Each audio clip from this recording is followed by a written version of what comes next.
जब हम पाठ समाप्त करवा लेंगे गुरु वंदना करते हैं। गुरुदेव तुमको नमस्ते नमस्ते, गुरुदेव तुमको नमस्ते नमस्ते, गुरुदेव तुमको नमस्ते नमस्ते, गुरुदेव तुमको नमस्ते नमस्ते, तुम्हारे चरण में जो लग जाए रहने, तुम्हारे चरण में जो लग जाए रहने, तुम्हारे चरण में जो लग जाए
मिला लो स्वयं में आगे से गुरुदेव तुमको नमस्ते नमस्ते।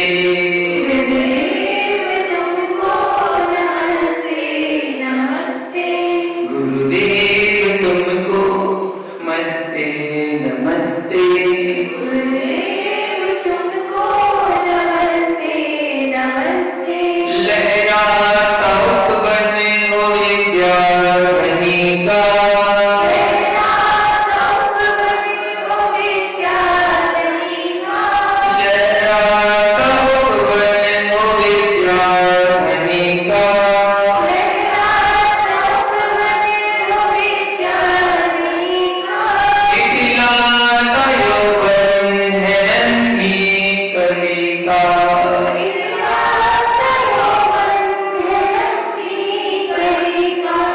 करता हूँ विनती है विराग सिंधु गुरुवर।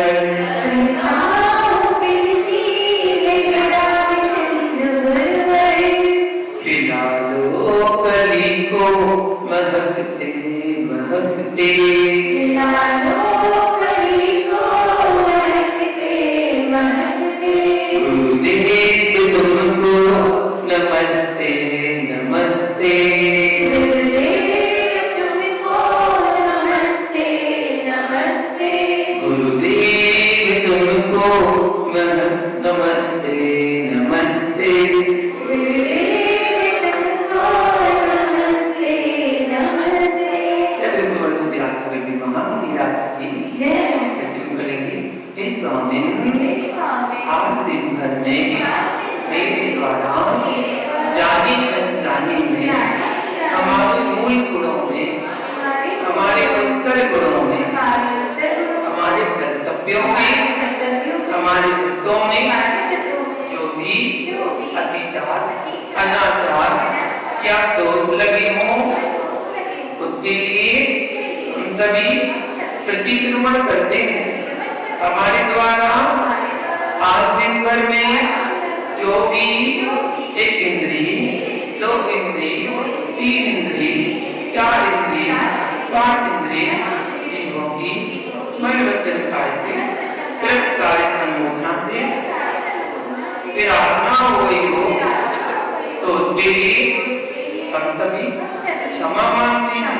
हमारे द्वारा आज दिन भर में जो भी क्रोध किया गया हो, मान किया हो, मायाचारी की हो, लोभ किया हो, हिंसा की हो, झूठ बोला हो, चोरी की हो, कुसील किया हो, परिग्रह जोड़ा हो, सब व्यसन किए हो, देव शास्त्रों की निंदा की हो, किसी मुनिराज की निंदा में कोई सहयोग किया हो, मेरे द्वारा जिन धर्म की अप्रभावना हुई हो, उसके लिए हम सभी मन वचन काय से क्षमा मांगते हैं।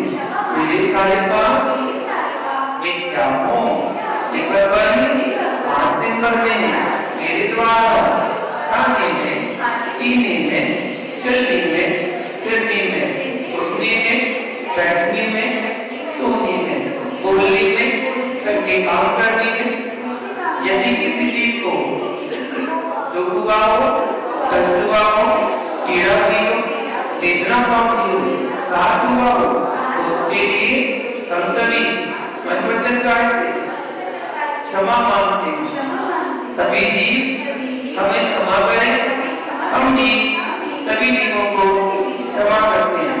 तस्मिच्छामि दुक्कडं, तस्मिच्छामि दुक्कडं, तस्मिच्छामि दुक्कडं। हे लोकीनाथ भगवान, नमस्तु नमस्तु हे देवादिदेव भगवान, नमस्तु नमस्तु हे ईश्वरादि भगवान, नमस्तु नमस्तु नमस्तु हर दिन में विराजमान की करुणा को विराज के चरणों में हमारा बार-बार नमस्तु नमस्तु विराज सकल विशुद्ध सकल जी को हमारा बार-बार नमस्तु नमस्तु नमस्तु परम पूज्य पात्रे श्री विवेकानंद सागर जी महाराज को हमारा बार-बार नमस्तु नमस्तु नमस्तु परम पूज्य श्री विश्वदेव सागर जी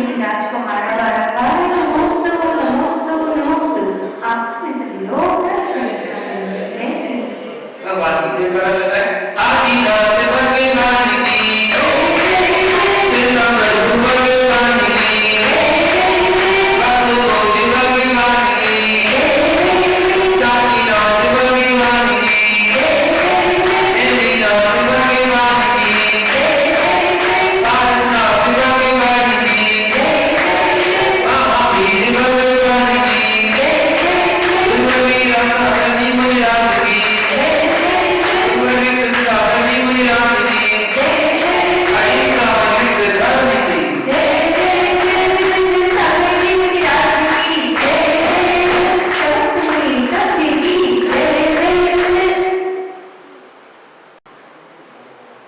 ओम नमः सिद्धिभ्याम।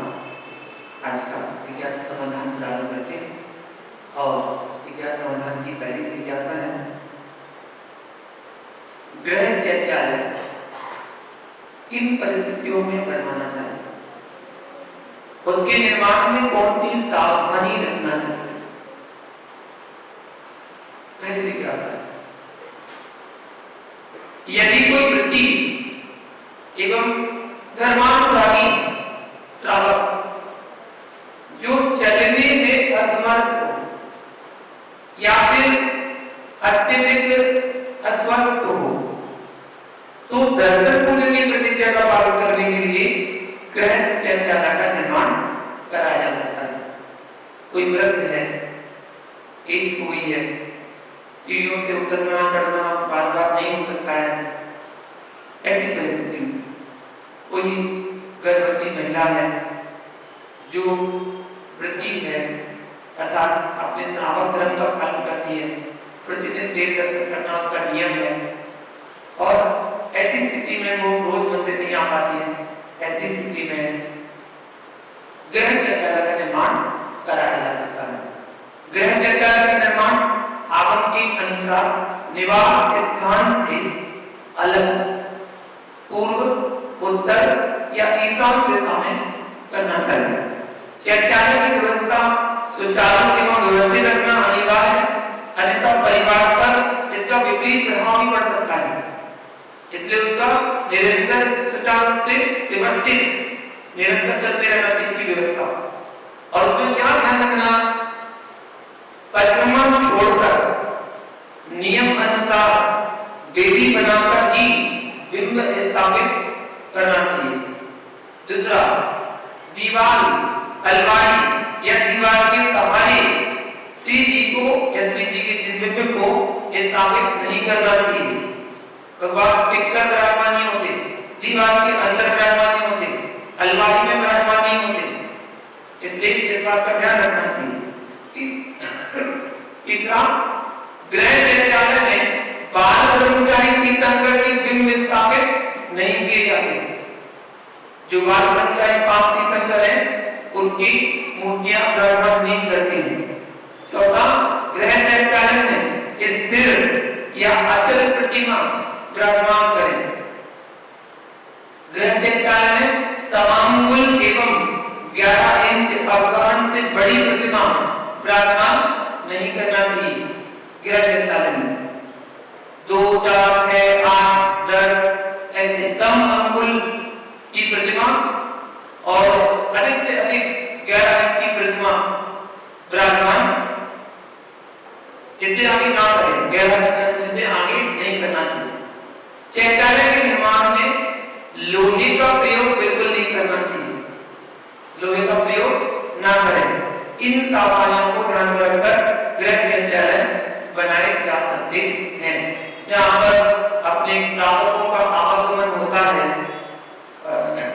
जूता चप्पल बैठ के आना जाना लगा रहता है, या जहां पर बैठ के आप खाना खाते हैं या जहां पर आप सोते हैं, वहां पर प्रतिष्ठित मूर्तियों को नहीं रखा जाता है, या जहां पर आप रहते हैं उसके ऊपर भी किसी का आवास है, ऐसी जगह पर प्रतिष्ठित मूर्तियां नहीं रखी जाती हैं, उसके लिए विशेष ध्यान रखा जाना चाहिए।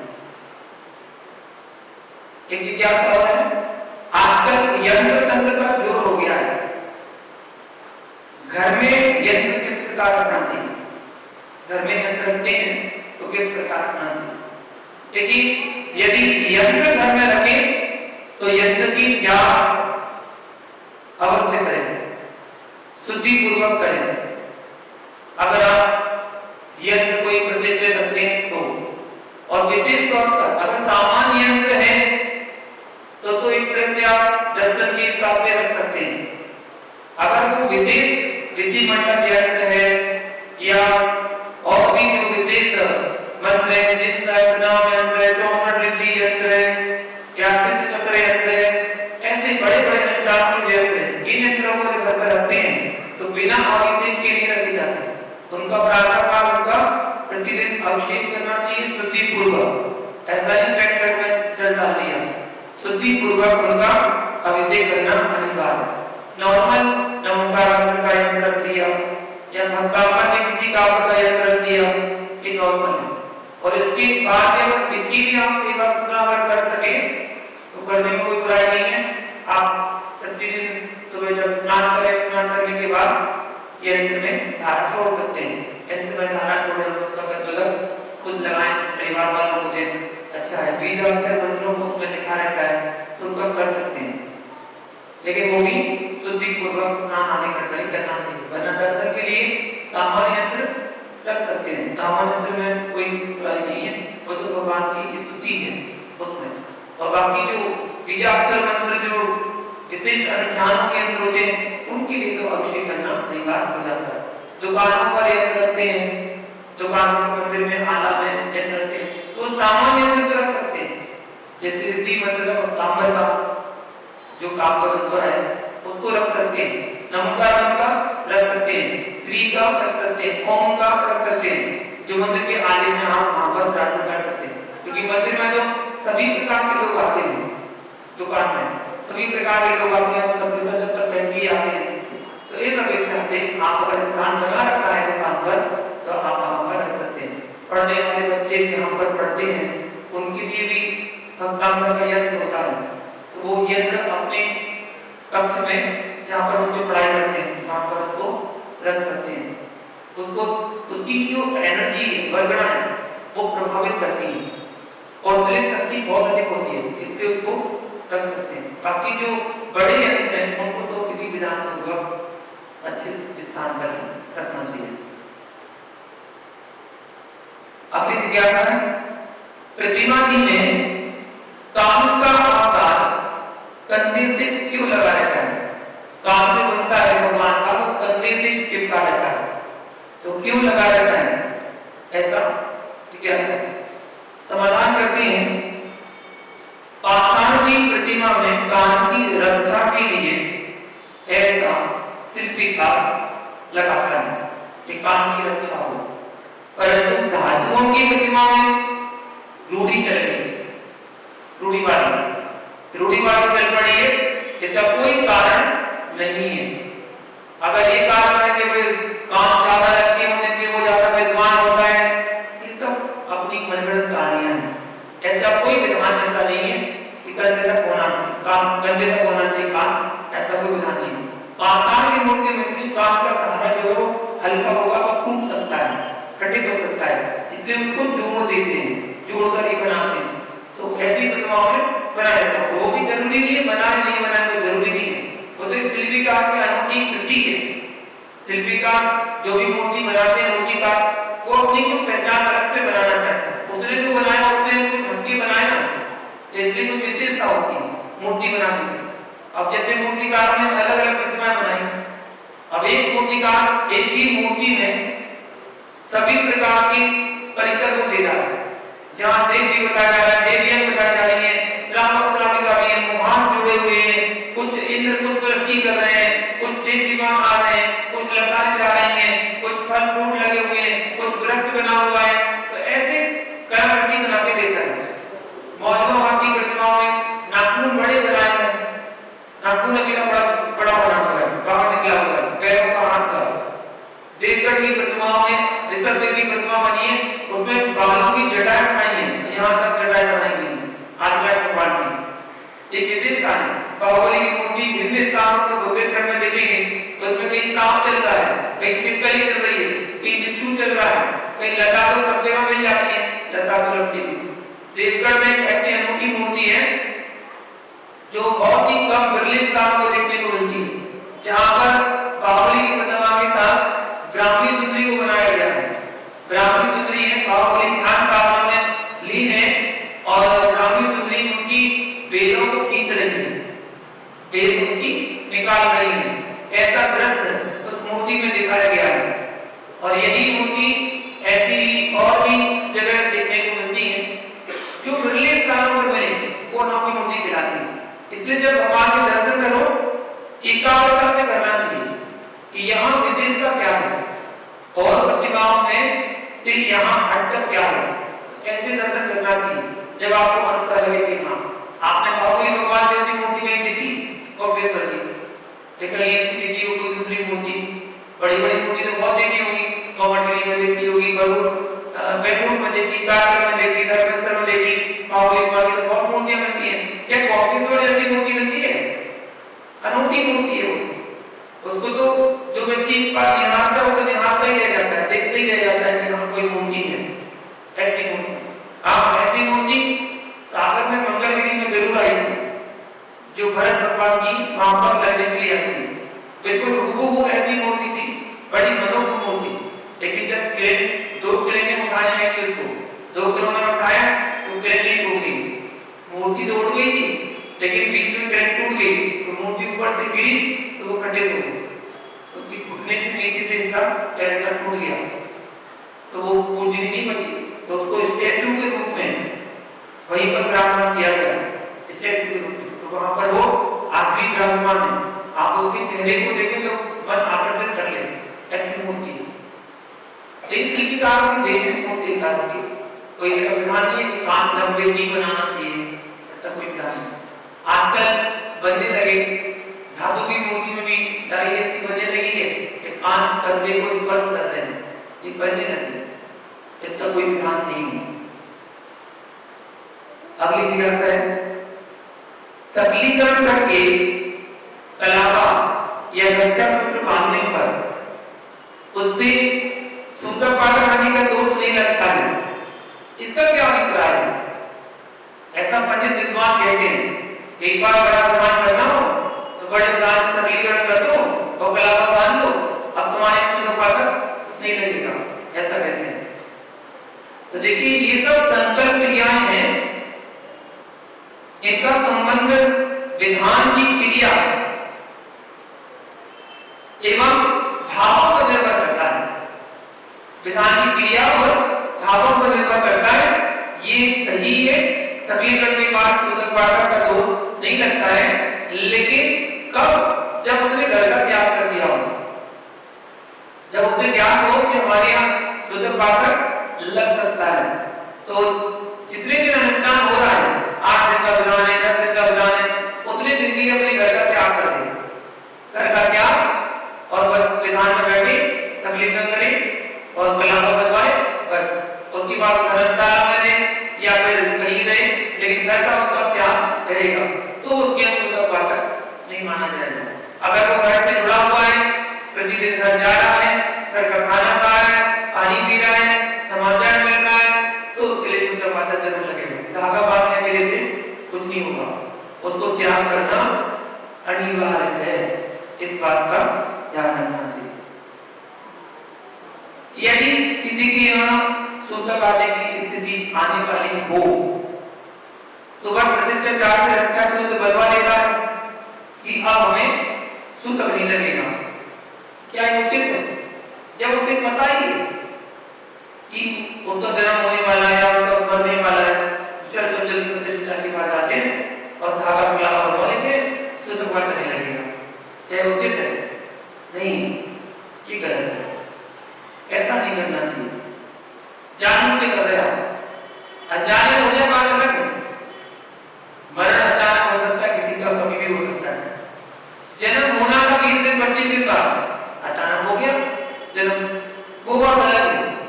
अब जब पता है कि ऑपरेशन की डेट दे रखी है, डिलीवरी की इतनी तारीख डेट है, पता उसके बाद जानबूझ के कलावा बनवा के बोले कि शुद्ध बात नहीं लगेगा,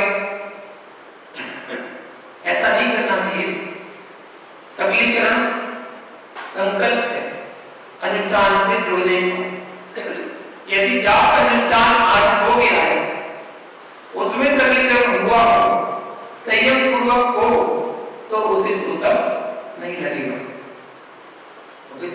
होम विशेष तो सही घर परिवार का त्यागी होना चाहिए, घर परिवार छोड़ के रखना चाहिए। अनुष्ठान के बीच में यदि किसी इंद्राणी को अलग होना पड़े तो क्या उसका व्रत विकासन अनुष्ठान जाप सब छूट जाएगा?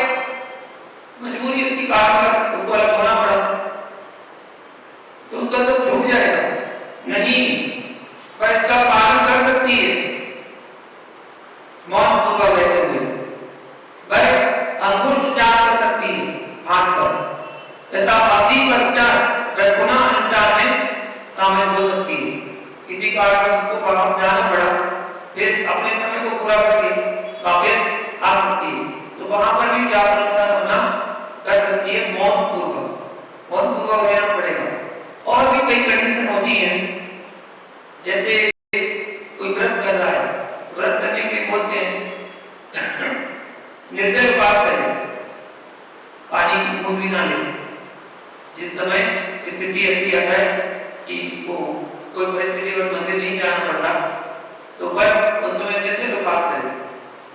अधिकांश माताजियों के लिए नियम रहते हैं अलग अलग संघों के, कई संघों में नीरस किए जाते हैं, 3 दिन तक वो नीरस आहार करेंगी, जब तक वो अपने शुद्धि से रहेंगी 3 दिन तक मौन पूर्वक रहेंगी, किसी से बात नहीं करेंगी और आहार जो लेंगी वो नीरस आहार ही करती हैं। जिनकी शक्ति अच्छी होती है वो 3 दिन उपवास भी कर सकती है, तो वो उनकी शक्ति के अनुसार ऐसा करना चाहिए। क्या शुद्धि के कारण व्रत खंडित नहीं होगा? जिज्ञासा नहीं, व्रत की अवधि बढ़ जाएगी, व्रत खंडित नहीं होगा, उसकी अवधि बढ़ा है। और महिलाओं को तो जब नियम लेना चाहिए व्रतों का तो अवधि बढ़ा के ही लेना चाहिए कि इतने समय में हम इस व्रत को पूरा करेंगे। मैं तो इतना सरल तरीके से कहता हूँ, अगर नमो कर्म का आपको व्रत लेना है, 35 उपवास उसके होते हैं, तो 35 उपवास के लिए आप 3 साल का नियम ले लो, फिर 3 साल में इसको पूरा करेंगे। महीने में एक तो कर लोगे, महीने में एक उपवास होगा, 36 महीने में 36 होते हैं, आपका व्रत पूरा हो जाएगा। ये तो मिनिमम है, आप 2 भी कर लो, 3 भी कर लो, आपकी जितनी शक्ति हो आप बढ़ा लो, लेकिन महीने में कम से कम एक तो करना ही है। पक्का व्रत लेना है, 4 साल की अवधि लो, 4 साल में पक्का व्रत पूरा करेंगे, आराम से करो, कोई दिक्कत नहीं, जिससे आराम से हो भी जाए। पहले हो जाए तो बहुत अच्छी बात है, पहले हो जाए तो बहुत अच्छी बात है। ज्यादा समय नहीं होना चाहिए, ज्यादा समय में 2 साल का नियम या 3 साल में करना है तो 2 लग जाएगा, इसलिए पहले से 3 साल का नियम लो ना, ऐसा करना चाहिए। कुछ महिलाएं जाप जैसे 1 करोड़ जाप माला आदि का नियम लेती हैं, ठीक है। अशुद्धि एवं अस्वस्थता में उनका क्रम अव्यवस्थित होता है, यह वह पूर्ण नहीं या फिर वह पूर्ण नहीं हो पाता है, तो क्या दोष नहीं लगेगा? नियम तो लिया था, तो क्या दोष नहीं लगेगा? व्रत या अनुष्ठान विवेक पूर्वक शरीर की स्थिति को देखकर ही लेना चाहिए। अपने शरीर की स्थिति देखो और अपने शरीर को देखकर विवेक पूर्वक क्या आप कर पाएंगे, कैसी कैसी स्थिति बन सकती है हमें इसको पूर्ण करने में, क्या स्थिति आ सकती है, परिस्थिति बन सकती है, उसको पहले जानो समझो, उसके बाद लेना चाहिए। भावुकता में नियम लेकर उसे पूर्ण नहीं करने में नियम से दोष लगेगा।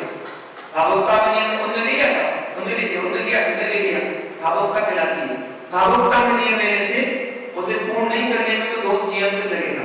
अशुद्धि काल में स्नान के पश्चात अंगुष्ठ से माला करने का नियम खंडित नहीं होगा, दोष भी नहीं लगेगा अगर अंगुष्ठ से करते हाथ से करते हैं, परंतु इन मालाओं की गिनती नहीं की जाएगी।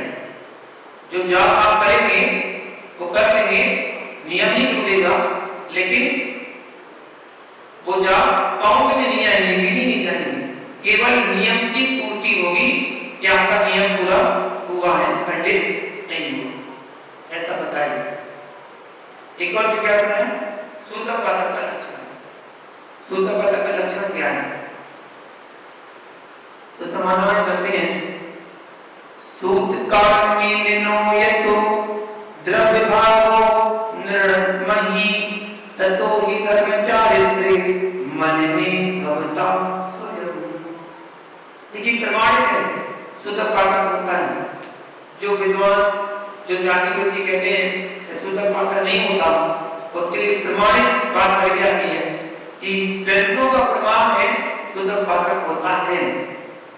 तो यहाँ बताया गया इस संसार में मनुष्यों के द्रव्य और भाव ये दोनों सूतक पाठक से मलिन हो जाते हैं तथा द्रव्य और भावों के मलिन होते ही धर्म और चारित्र स्वयं मलिन हो जाता है।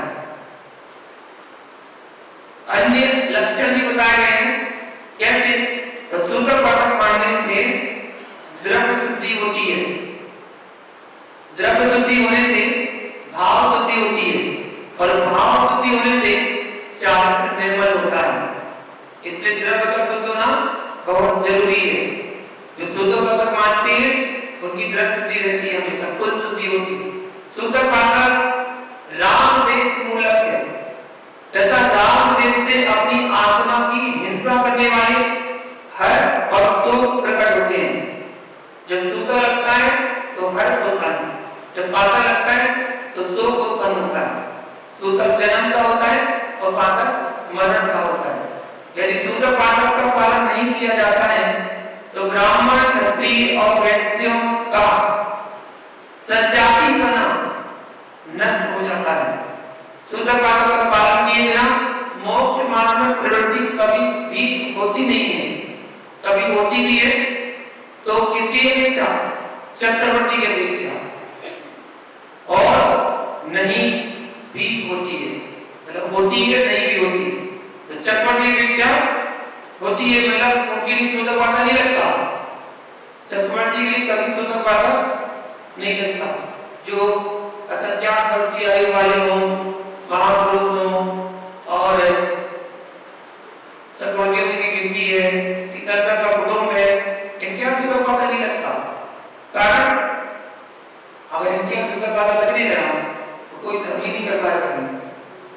अब 96 रानी है, आज उसके बच्चा हुआ, आज उसके कल उसके परसों उसके परसों उसके 360 में 360 रानियों के बच्चे हो रहे और अगले 360 दिन में फिर 360 के बच्चे हो रहे, तो बच्चे हो रहे, 1 लाख बच्चे होते हैं, मतलब लाखों में बच्चे होते हैं चक्रवर्ती, तो उनके यहाँ सूतक करते रहेंगे, कभी वो धर्म कर ही नहीं पाएंगे। तो उनके यहाँ सूतक पाठक का निषेध है, उनके यहाँ नहीं करता है, ऐसा बताया गया। और बताने को कारण भगवान जिनेंद्र देव की आज्ञा का पालन करने वाले ब्राह्मण क्षत्रिय और वैश्यों को सूतक पाठक पालन किए बिना देव पूजा, गुरु की उपासना आदि कार्य कभी नहीं करनी चाहिए, ऐसा बताया। इसके साथ एक प्रश्न आता है सूतक पाठक के कितने भेद हैं? तो शास्त्र में वर्णन है आर्जवम सौतिकम चैव मातृवम तत् सुगंधम असोचम कथितम देवै द्विजानां सुगतात्मनां। कहते हैं जिनेंद्र भगवान ने व्रत पालने वाले त्रिवर्णों को 4 प्रकार का सूतक बतलाया है। पहला आर्तव, दूसरा ऋतु धर्म, ऋतु धर्म मतलब मासिक धर्म से होने वाला, और दूसरा सूतक प्रसूति से होने वाला। पहला बता दिया मासिक धर्म वाला, दूसरा सूतक प्रसूति होने वाला, तीसरा मातव मतलब मृत्यु का होने वाला, और चौथा इन तीनों के संसर्ग से होने वाला। ऐसे 4 प्रकार के सूतक बताए गए, जन्म का, मरण का, प्रसूति का और मासिक धर्म और संसर्ग का, इनसे संसर्ग का, ऐसे सूतक पाठक बताए गए हैं। इन सबका अलग अलग व्याख्यान भी कि किस प्रकार का कौन सा सूतक पाठक होता है, और ग्रंथों की बात है, ग्रंथों में प्रमाण दिए हैं, इसलिए सूतक पाठक मानना नहीं। आचार्य विद्यार्थी ने पोस्टर निकाली थी, उसका नाम मालूम क्या रखा था? सूतक पाठक ना मानने वाला मिथ्या दृष्टि। ये पुस्तक का नाम था, ऊपर टाइटल था। क्योंकि उस समय कोई एक मुनिराज ने बोला था सूतक पाठक कुछ नहीं होता, कोई अशुद्धि नहीं होती, कोई सूतक पाठक नहीं होता। तो उन्होंने आगम के विरुद्ध बोला। तब आचार्य विद्यार्थी ने कहा कि पुस्तक निकाली थी दिल्ली में, इसका नाम था सूतक पाठक नाम आने वाला मिथ्या दर्शन। क्योंकि आजकल की जनरेशन तक पुस्तक करती है, अरे वो वहां पर है, लंदन में है, वो अमेरिका में है, तो उनके यहाँ बच्चा हुआ है तो हमारे यहाँ सूतक पाठक क्यों लगेगा? इसका तो खून का है। जब खून का रिश्ता होता है तो उसकी वाइब्रेट जुड़ी होती है, वाइब्रेशन जुड़ी होती है, इस कारण से उनके यहाँ भी सूतक पाठक माना जाता है। आगे से इस विषय के बारे में कल जानेंगे, सभी सूतक के बारे में, आपका सूतक क्या है और कैसा होता है, महिलाओं का सूतक कैसे लगता है, उसके बारे में कल जानेंगे। आज के लिए जब लोग प्रार्थना भगवान की कृष्णमंच करते हैं। आज का पहला प्रश्न, बुक तो आपको याद होगी, उसी में से पूछ रहा हूँ और सरल सरल से क्वेश्चन पूछ रहा हूँ, कठिन तो पूछ ही नहीं सकते। मोबाइल बंद करके रख दो, मोबाइल में फोटो खींच के लाए होते हैं। हाँ, पहला क्वेश्चन बताना है, किस चक्रवर्ती ने विचार किया था कि ब्राह्मण भट्ट की स्थापना करके मैंने अनुचित तो नहीं किया? वह कौन से चक्रवर्ती थे? जिनने किताब याद करी है कोई बता पाएगा? बाकी तो ये पूछ लेंगे हम कर्म में कितने अक्षर कितनी मात्रा होती है, या मूल्य भगवान कौन से हैं, इसका नाम क्या है, ऐसे पूछना पड़ेगी तभी बता पाओगे, बाकी तो बता नहीं पाओगे। हाँ, अच्छा बताओगे? चलो बताओ। बिल्कुल सही जवाब, भारत चक्र। रोटी के पीछे नहीं भागता।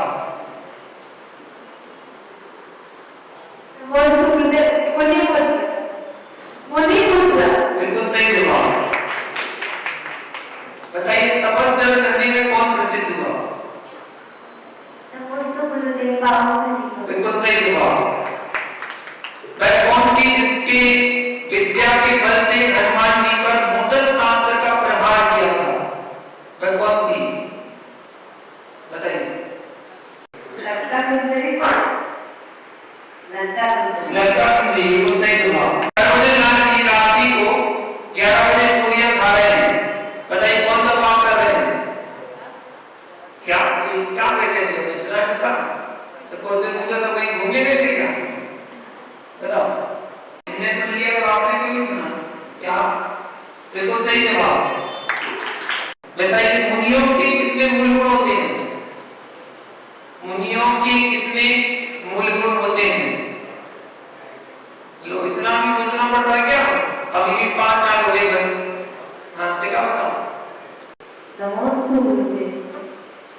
अच्छा तपोनी सील के 28 गुण होते हैं। बिल्कुल सही जवाब। अगला क्वेश्चन, किस सील के प्रभाव से अग्नि का कुंड भी जल में परिवर्तित हो गया? एक बात बताओ। सीता। बिल्कुल सही जवाब। अगला बताओ यार। बिल्कुल सही जवाब। बताओ कैसे ये बताओ कैसे? वासुदेव भगवान का चिन्ह है। अगला क्वेश्चन, जैन धर्म के ध्वज में कितने रंग होते हैं? बताओ कितनी बड़ी है? 5। बिल्कुल सही जवाब। आपको बताना है अढ़ाई दीप में कितनी गर्म भूमियां होती हैं? ढाई दीप में कितनी गर्म भूमियां होती हैं? बताओ सर। 15 गर्म भूमियां होती हैं। मंत्र में से कितने मंत्र की उत्पत्ति हुई? कितने मंत्र बनाए गए? हाँ 84 है। सही जवाब। सूली सिंहासन बन गई।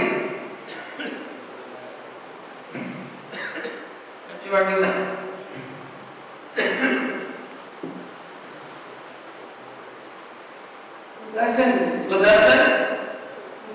मुनि। सुदर्शन मुनि नहीं, सुदर्शन उनसे क्या पूछ रही सुदर्शन। एक सुदर्शन क्या हो गया आपको? क्वेश्चन में डाउट हो रहा है? देखो सही जवाब। अगला क्वेश्चन, एक काल में अधिक से अधिक कितने तीर्थंकर हो सकते हैं? एक काल में अधिक से अधिक कितने तीर्थंकर हो सकते हैं? गलत जवाब। 170। बिल्कुल सही जवाब। एक कौन थे जिन्हें कोढ़ था, उन्होंने स्वयं दूर किया था? स्वयं दूर किया था, बताओ। बिल्कुल सही जवाब। आपको पता है वे कौन से मुनिराज थे जिन्हें अंतर मौत में केवल ज्ञान की प्राप्ति हो गई? कौन से मुनिराज जिनको अंतर मौत में केवल ज्ञान की प्राप्ति हुई? बताइए। भरत मुनिराज, बिल्कुल सही जवाब। लेकिन आहार करने के लिए नहीं गए, कभी आहार किया ही नहीं उन्होंने। मुनि बनने के बाद आहार नहीं किया। तो कौन से मुनिराज? चित परिचित सबके जानने वाले ऐसे मुनिराज। तो जी नाम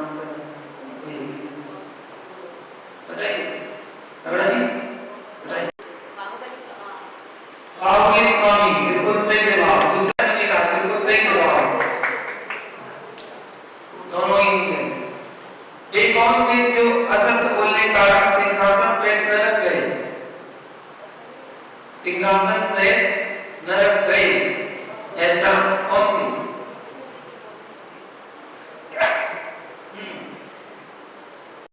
राजा वसु। सही जवाब।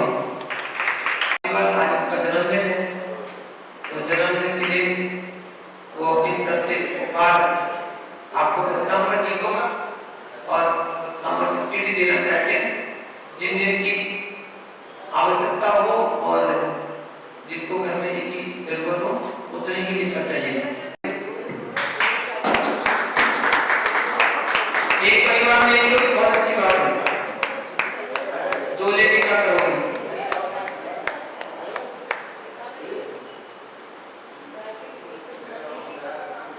किसी को देना चाहते हो तो दे दो, आप किसी और को दे देना, लेकिन उसका उपयोग होना चाहिए, व्यर्थ नहीं जाना चाहिए।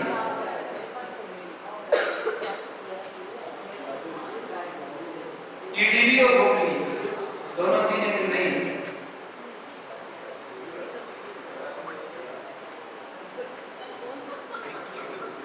विकास जी को जन्मदिन की शुभकामनाएं देते हैं सब लोग।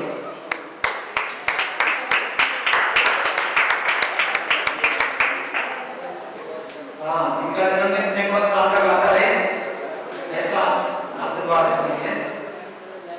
ठीक है, सब लोग अपना आशीर्वाद देना, इनका जन्मदिन सैकड़ों साल तक आता रहे। हाँ, सैकड़ों साल तक इनका जन्मदिन आता रहे, वही मनाते हैं, ऐसे गिफ्ट बांटते हैं।